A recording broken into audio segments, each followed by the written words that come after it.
Welcome everybody to the April 2023 All-Stars Online.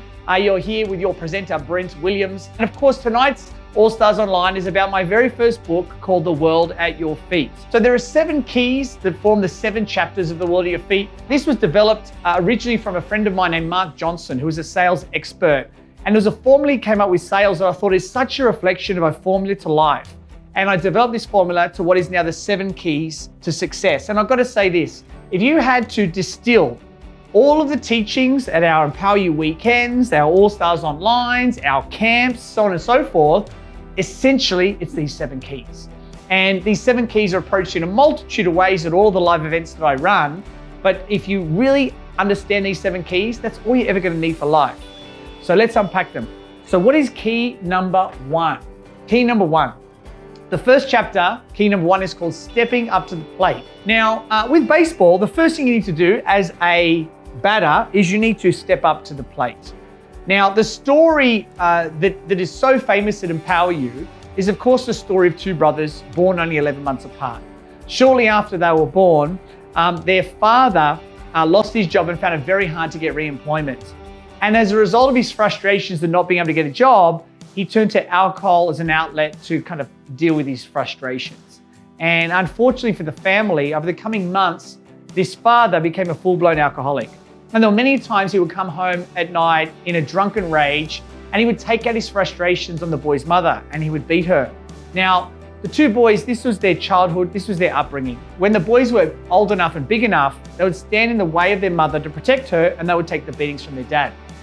Now, the first brother grew up to be just like his dad, super troublemaker right throughout high school. That escalated to petty crimes. At the age of 25, he was put in jail for 10 years for attempted murder. He robbed a liquor store and shot the guy that worked there. Now, the second brother grew up very differently. He wasn't a straight-A student by any means, but he lacked in natural ability. He made up for work ethic. Solid B student right throughout high school. He married his high school sweetheart. He went on to college. He got a degree. And shortly after, he landed a 6-figure income. Had a couple kids with his wife. So by most measures of success, this brother did really well for himself. Now, a journalist who lived in this community found out about this story and thought, isn't this fascinating? We have these 2 brothers with very different outcomes in life, but they had the same upbringing. Like, what was the point of difference between the 2? So the journalist decided to interview both of the brothers, with neither knowing that the other one was also to be interviewed. So she first went to the brother in jail, went through all the security checks, sat down with that plate of glass, picked up the telephone, and she asked this brother one question. And the question was, why did you turn out the way that you did?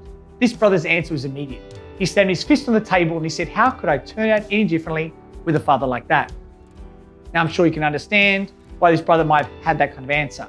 So a couple of weeks goes by and the journalist goes to the house of the second brother, the successful one. And he invites her in, they sit down, they have a coffee, have a bit of a chat to break the ice. Then the journalist pulls out a tape recorder, hits record, and she poses his brother the same question. Why did you turn out the way that you did? This brother paused in reflection. And as he gathered his thoughts, he turned to the journalist and he said, how could I turn out any differently with a father like that? Isn't that interesting? We have 2 brothers with the same upbringing, yet totally contrasting outcomes in life. But when posed the question, why did you turn out the way you did? They both had the same answer. And so the question you need to ask yourself is why? Why do they have the same answer? And so this informs chapter number 1 of The World at Your Feet, which is all about, do you play above the line in life or below the line? When we play above the line in life, we take accountability, responsibility, and ownership. When we play below the line, we blame other people, we make excuses, and often we live in denial. So it's very much the balance between cause and effect. Understand this, not everything is your fault, but it becomes your responsibility. So for a visual of this diagram, here is the first key. Imagine that this is you or anyone, in fact, who is playing below the line. The first thing you need to do is step up to the metaphorical plate by taking accountability, responsibility, and ownership for your life.